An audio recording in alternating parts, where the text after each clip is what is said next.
सम्यक न्यूज. जय भीम. मी विजय निलंगेकर. सम्यक न्यूज लाईव्हच्या या विशेष बातमीपत्रामध्ये आपलं स्वागत करतो. पाहूयात आजच्या सम्यक घडामोडी. मीटिंग शुरू करने से पहले हमने छत्रपति शिवाजी महाराज, बसवण्णा जी, महात्मा फूले जी, साहू महाराज और हमारे जो महापुरुष हैं उनका फूलों से आदर किया.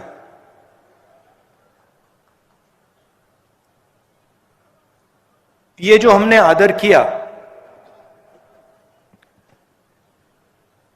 इसका मतलब क्या है? ये हमने किस कारण किया, क्यों किया? हमने इसलिए किया क्योंकि इन लोगों ने अपनी जिंदगी, पूरी की पूरी जिंदगी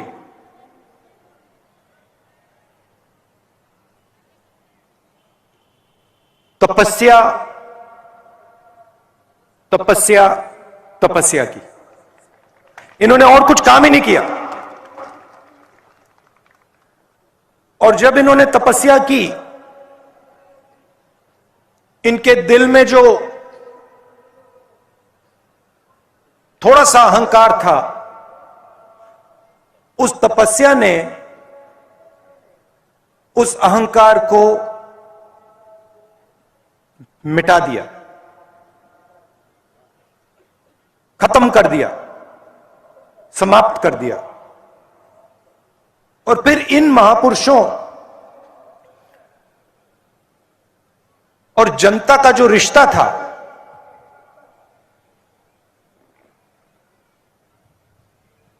वो बिल्कुल दूसरे तरीका का रिश्ता था. उनकी तपस्या का हम आदर करते हैं. उन्होंने जो दिल से अहंकार मिटाया, उसका हम आदर करते हैं. और जो इनका रिश्ता था हिंदुस्तान के लोगों से, उसका हम आदर करते हैं. इसीलिए आज हमने इनके सामने हाथ जोड़े, इसीलिए आज हमने इनके सामने फूल रखे. ये देश तपस्या का देश है. अब देखिए,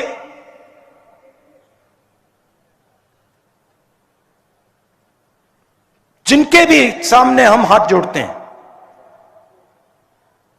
वो सब के सब तपस्वी हैं. गांधी जी को देखिए, शिवाजी महाराज को देखिए, सरदार पटेल को देखिए. ये देश जब भी अपना सिर झुकाता है, हाथ जोड़ता है, तपस्या के सामने अपना हाथ जोड़ता है. सच्चाई है. और तपस्या सिर्फ इन महापुरुषों ने नहीं की. मैंने कहा, यह देश तपस्वियों का देश है.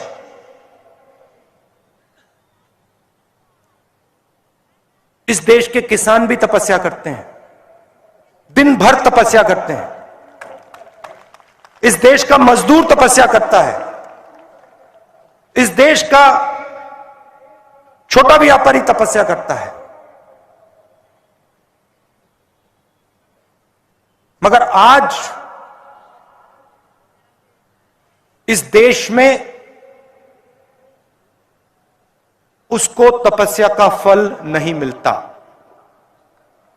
वो मर जाए, पिस जाए, 24 घंटा काम करे, उसे तपस्या का फल नहीं मिलता. पूरा का पूरा फायदा जो किसानों को मिलना चाहिए,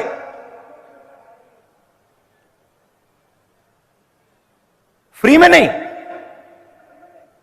मुफ्त में नहीं, तपस्या के लिए देश को खून पसीने, मजदूर के हाथ फट जाते हैं, खून निकल जाता है,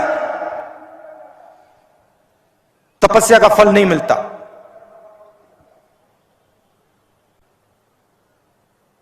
नरेंद्र मोदी जी ने कुछ साल पहले नोटबंदी की।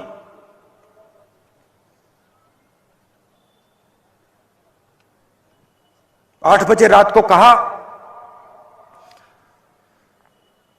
भाइयों और बहनों,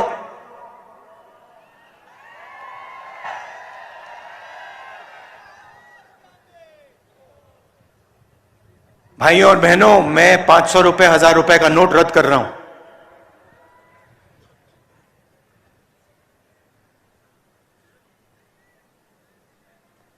काले धन के खिलाफ मैं लड़ाई लड़ रहा हूं। और कुछ दिन बाद उन्होंने कहा, अगर काला धन नहीं मिटा तो मुझे फांसी से लटका देना। क्या इमोशन, क्या शब्द, फिर आंसू भी निकले। उनकी अलग तपस्या है,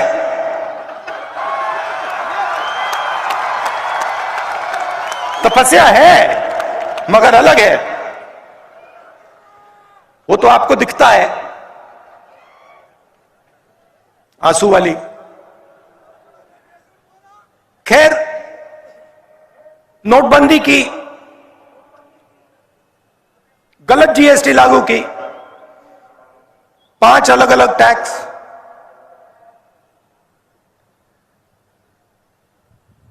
28% तक टैक्स। आजाद हिंदुस्तान में पहली बार किसानों पर टैक्स,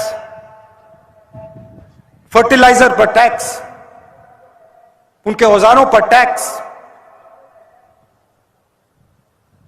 आपकी सड़कों पे मैं चल रहा हूं,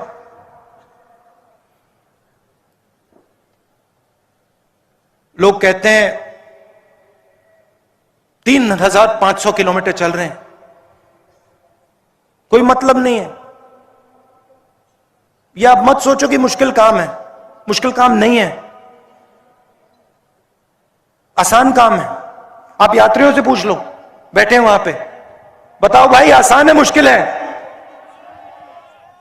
आसान है मुश्किल है? आसान है। आसान क्यों है? हम नहीं चल रहे, हम अपनी शक्ति का प्रयोग नहीं कर रहे हैं। आपका प्यार, आपकी शक्ति हमें आगे धकेल रही है।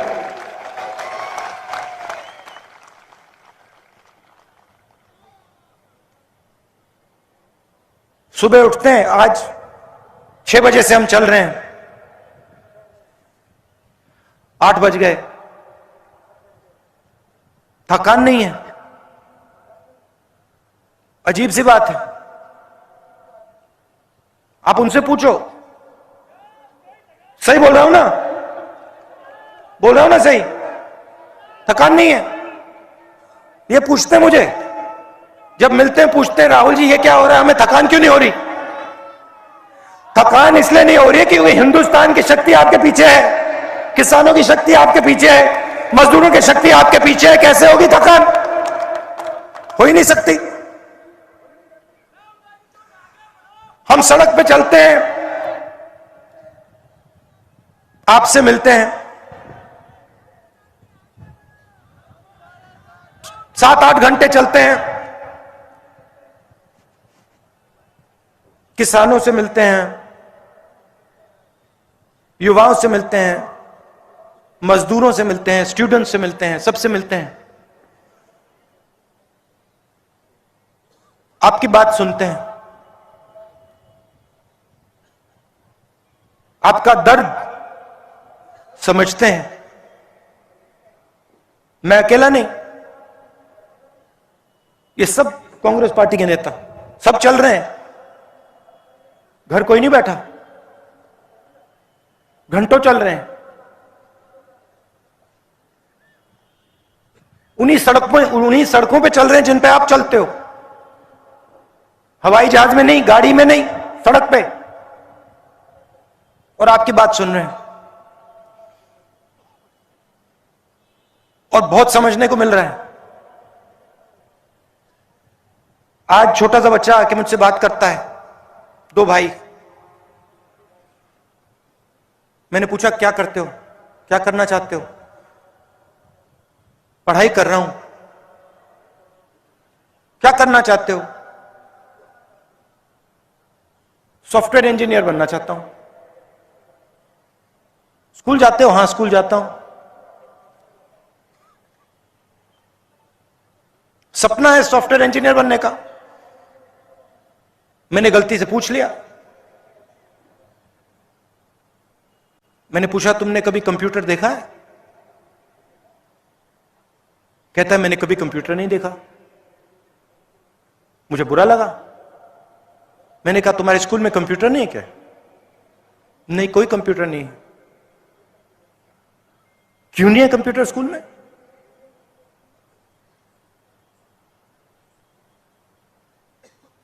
क्योंकि हिंदुस्तान का पूरा धन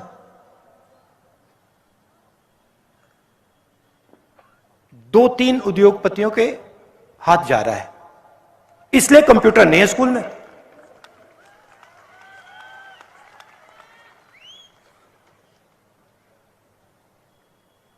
और वही बात किसान के साथ एमएसपी नहीं मिलती। क्यों नहीं मिलती? कर्जा माफ नहीं होता। क्यों नहीं होता?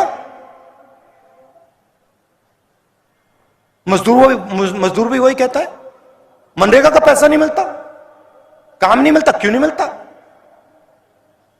भाई और बहनों, पैसे की कोई कमी नहीं है इस देश में। पैसे की कोई कमी नहीं है। यहां पे हमारे किसान भाई बैठे हैं ना, आपने पंप देखा है ना, जो ट्यूबवेल वाला पंप होता है, उसको ऑन करते हो पानी निकलता है ना, वैसा ही पंप लगा रखा है। हंसो मत, आपके जेबों में से पैसा निकाल रहा है वो पंप।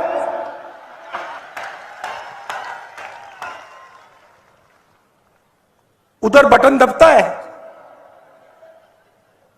दिल्ली में, बंबई में, मुंबई में बटन दबता है, पंप चालू होता है, किसानों के जेब में से पैसा निकलता है, मजदूरों के जेब में से पैसा निकलता है।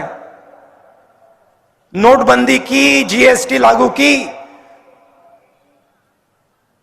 आप किसी भी छोटे व्यापारी से पूछ लो, किसी भी स्मॉल और मीडियम बिजनेस वाले से पूछ लो। आज मेरे साथ चले, मैंने पूछा भैया बात बताओ, नोटबंदी से पहले आप कितने लोगों को रोजगार देते थे? कहता है 300। मैंने कहा नोटबंदी और जीएसटी के बाद आप कितने लोगों को रोजगार देते हो? कहता है 50। मैंने कहा वो जो 250 लोग थे उनका क्या हुआ? कहता मुझे नहीं मालूम।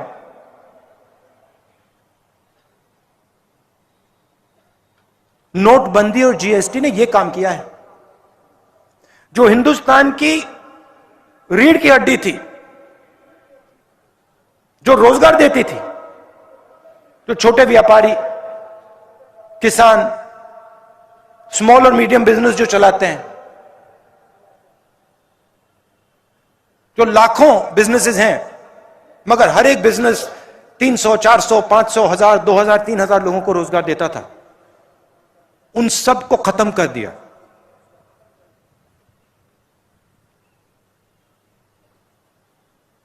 खत्म।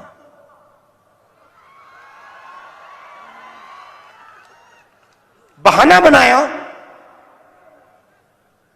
कि काले धन को हम मिटा देंगे, और हिंदुस्तान की रोजगार की रीढ़ की हड्डी को तोड़ दिया। मैं पूछता हूं आपसे, कितने 8 साल हो गए नोटबंदी के बाद? 8 साल हो गए ना, 6 साल, 6 साल हो गए, काला धन गायब हो गया, खत्म, बाय बाय ना। काला धन बढ़ गया, 15 लाख,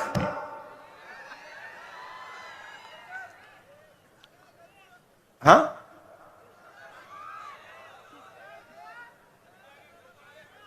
जैसे जैसे आपके जो बड़े प्रोजेक्ट्स हैं ना, महाराष्ट्र से गायब हो रहे हैं, फॉक्सकॉन का प्रोजेक्ट गायब हो गया, एयरबस का प्रोजेक्ट गायब हो गया, वैसे ही 15 लाख गायब हो गया, खत्म।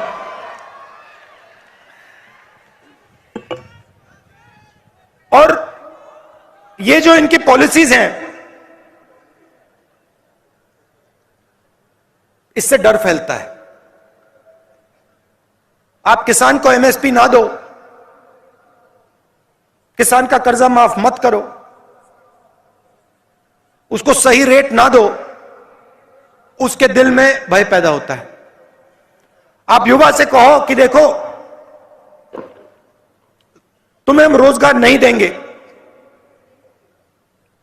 तुम्हारे माता पिता ने तुम्हारी शिक्षा में लाखों रुपए डाले हैं, मगर तुम्हें रोजगार नहीं मिलेगा, उसके दिल में डर पैदा होता है। मजदूर से कहो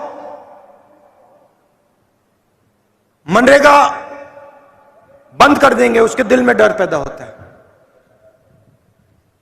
और इस डर को नरेंद्र मोदी जी और बीजेपी नफरत में बदलते हैं,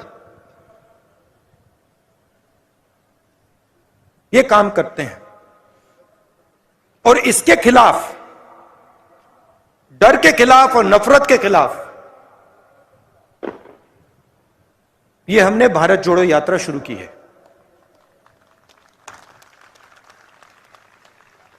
कन्याकुमारी से श्रीनगर तक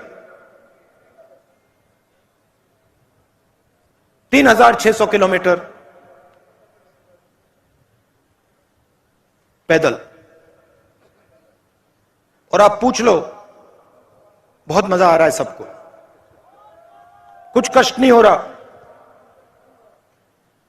आपसे मिल रहे हैं, आपसे सीख रहे हैं, बहुत मजा आ रहा है। और इस यात्रा को कोई शक्ति नहीं रोक सकती। ये जाएगी श्रीनगर, वहां पे तिरंगा फहराएगी।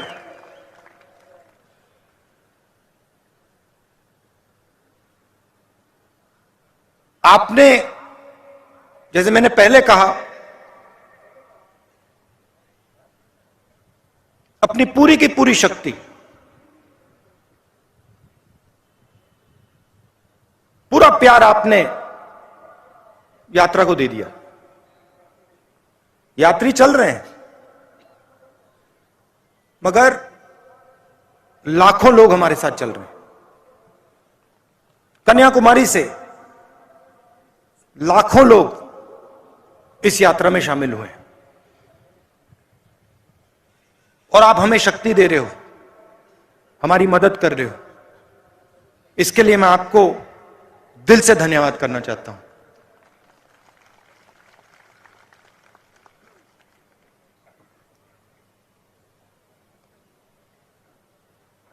बहुत अच्छा लग रहा है।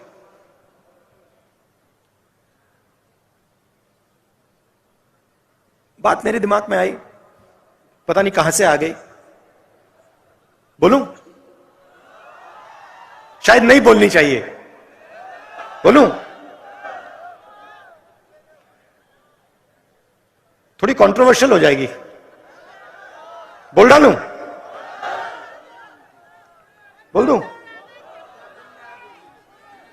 तो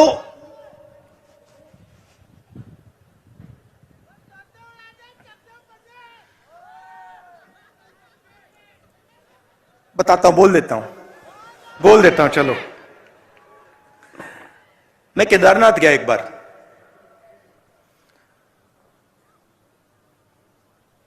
वहां के हमारे चीफ मिनिस्टर थे, उन्होंने मुझे कहा कि देखो केदारनाथ जाना है। मेरे ऑफिस में आए, उन्होंने कहा केदारनाथ जाना है, तो कह रहे थे मुझे, मैंने सुना और पता नहीं मेरे मुंह से बात निकल आई, एकदम बात निकली। उन्होंने मुझे कहा कि देखो आप हेलीकॉप्टर से केदारनाथ जा सकते हो। जैसे उन्होंने ये बोला, मैंने कहा मैं हेलीकॉप्टर से केदारनाथ नहीं जाऊंगा। मैं अगर केदारनाथ जाऊंगा तो मैं पैदल जाऊंगा, क्योंकि मैंने सोचा कि अगर मैं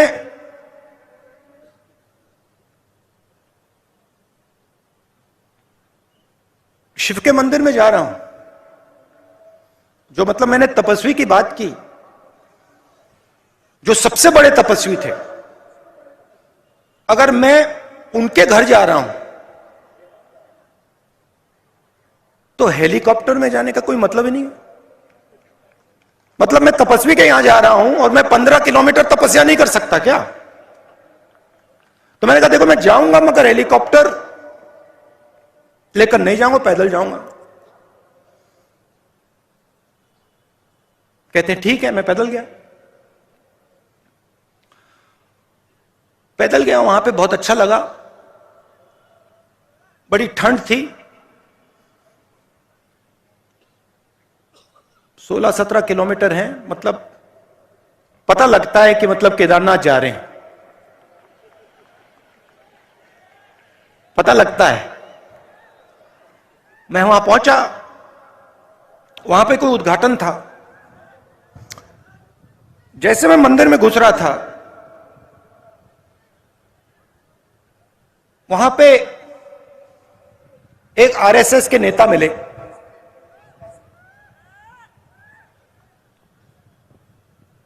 मैंने नमस्ते की।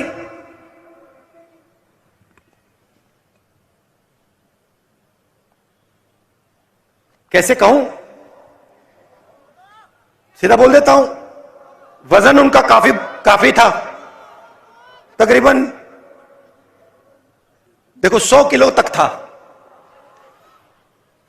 तो हम अंदर जा रहे थे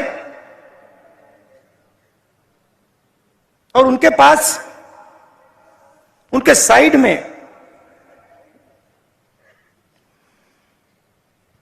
एक नौकर था और नौकर के सिर पर इतनी बड़ी टोकरी थी, उसमें फल लगे थे,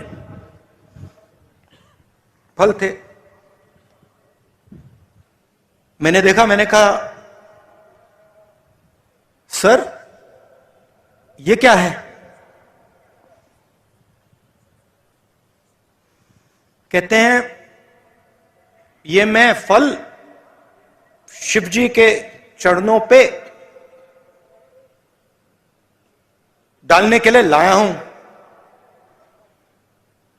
एकदम मैंने सोचा आप नहीं लाए हैं, आपका नौकर लाया है। मगर जो दिल में होता है, मैं कभी कभी बोलता नहीं हूं, चुप हो गया मैं। मैंने कहा बहुत अच्छा।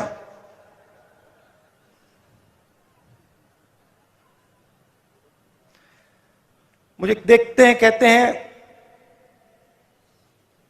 आप कब आए? मैंने कहा मैं तो कल रात को आया था। आप कैसे आए? मैं तो चल के आया, 100 किलो का वजन था, तो मैंने बदतमीजी नहीं करनी थी, तो मैंने सवाल नहीं पूछा, मैं चुप हो गया। मगर उन्होंने कहा मैं तो हेलीकॉप्टर से आया। मैंने सोचा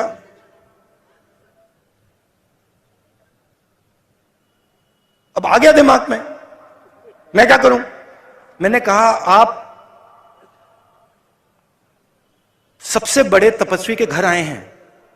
बोला नहीं, आप सबसे बड़े तपस्वी के घर आए हैं, मतलब दुनिया का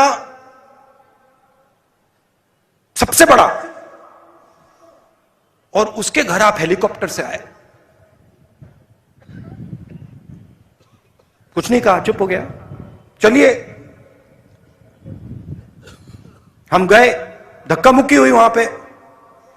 मुझसे बुजुर्ग थे तो मैंने कहा आप आइए। गए, उन्होंने मतलब हाथ जोड़े, पूजा हुई, मैंने भी हाथ जोड़े, पूजा खत्म हुई, बाहर निकले। मुझे कहते हैं राहुल जी, आपने शिव जी से क्या मांगा?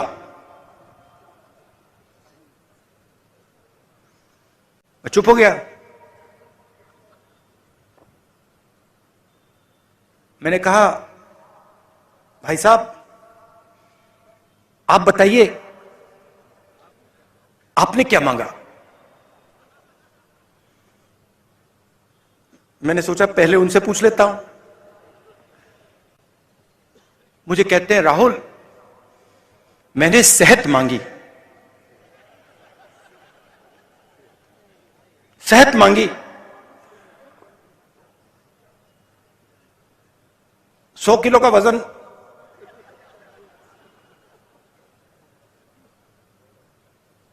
शिव जी से सेहत मांगी। अगर आप केदारनाथ पैदल आ जाते सेहत मिल जाती।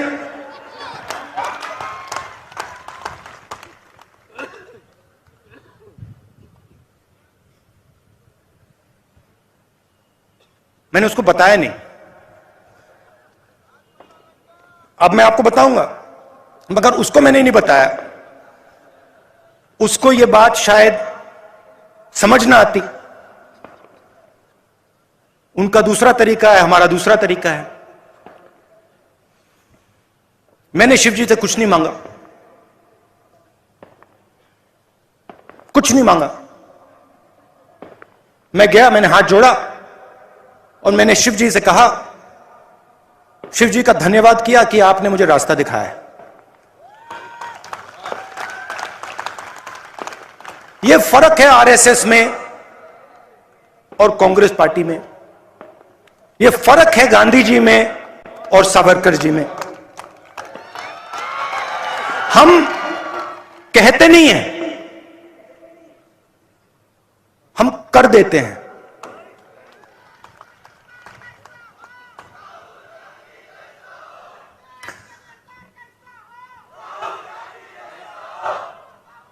और ये जो मैंने बोला आप सब समझोगे। देखो हमारे सारे कार्यकर्ता हैं, हमारे सारे नेता हैं, ये आप सब समझ जाओगे। ये जो महापुरुष हैं, शिवाजी महाराज, फूले जी, अंबेडकर जी, गुरु गोविंद सिंह जी, मौलाना आजाद जी, जब हम इनके सामने हाथ जोड़ते हैं, हम इनका धन्यवाद करते हैं। हम इनका इसलिए धन्यवाद करते हैं कि इन्होंने हमें रास्ता दिखाया है, इन्होंने हमें जीने का तरीका दिया है। तो यह मैं आपसे कहना चाहता था। आप सबका बहुत बहुत धन्यवाद। आपने इतना प्यार दिया, इतनी हमारी मदद की। नमस्कार, जय हिंद। Ideal institute of biology, Nanded आणि Latur, leader in biology. Phoenix multispeciality hospital and critical care centre, Shivajinagar, Nanded. पाहत रहा सम्यक न्यूज लाईव्ह. बातमी पाहण्यासाठी यूट्यूबवर सबस्क्राईब करा.